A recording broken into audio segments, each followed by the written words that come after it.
CPMന്റെ സൗമ്യമുഖമായ വനിതാ നേതാവായിരുന്നു അന്തരിച്ച കാനത്തിൽ ജമീല. ഗ്രാമപഞ്ചായത്ത് പ്രസിഡന്റ് സ്ഥാനത്ത് തുടങ്ങി MLA വരെ എത്തിയ കാനത്തിൽ പൊതുപ്രവർത്തക എന്ന നിലയിലും ജനപ്രതിനിധി എന്ന നിലയിലും വനിതാ നേതാക്കൾക്ക് മാതൃകയായിരുന്നു.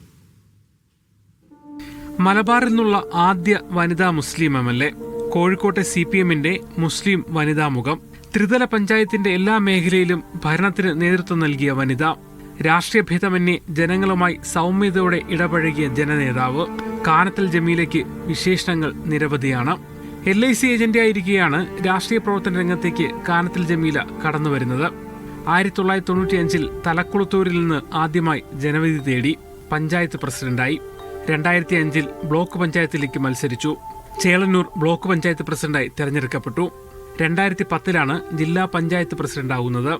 2020 ജില്ലാ പഞ്ചായത്ത് പ്രസിഡന്റ് സ്ഥാനം വനിതാ സംവരണമായപ്പോൾ പാർട്ടിക്ക് ജില്ലയിൽ മറ്റൊരു ചോയ്സ് ഉണ്ടായിരുന്നില്ല.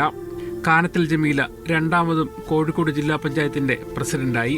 2021 നിയമസഭാ തെരഞ്ഞെടുപ്പിൽ CPM മറ്റൊരു ദൗത്യമാണ് കാനത്തിനെ ഏൽപ്പിച്ചത്.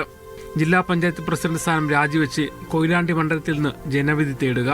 UDFന് നല്ല അടിത്തറയുള്ള മണ്ഡലത്തിൽ കോൺഗ്രസിന്റെ N സുബ്രഹ്മണ്യത്തെ 8000-ലധികം വോട്ടിന്റെ ഭൂരിപക്ഷത്തിൽ തോൽപ്പിച്ച് കാനത്തിൽ ജമീല പാർട്ടി ഏൽപ്പിച്ച വിശ്വാസം കാത്തു. സ്നേഹസ്പർശം ഉൾപ്പെടെ ജനങ്ങളുടെ അടിസ്ഥാന ആവശ്യങ്ങളെ അഭിമുഖീകരിച്ച നിരവധി പദ്ധതികൾ കാനത്തിന്റെ നേതൃത്വത്തിൽ നടപ്പാക്കി.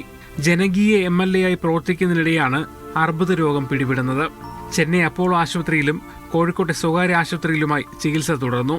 ചികിത്സയുടെ ഇടവേളകളിലും MLA എന്ന നിലയിൽ മണ്ഡലത്തെ പരിപാടികളിൽ സജീവമായിരുന്നു കാനത്തിൽ ജമീല. K അബ്ദുറഹ്മാനാണ് ഭർത്താവ്. ഐറിജ് റഹ്മാൻ, അനുജ സുഹൈബ് എന്നിവരാണ് മക്കൾ. മീഡിയ 1 കോഴിക്കോട്.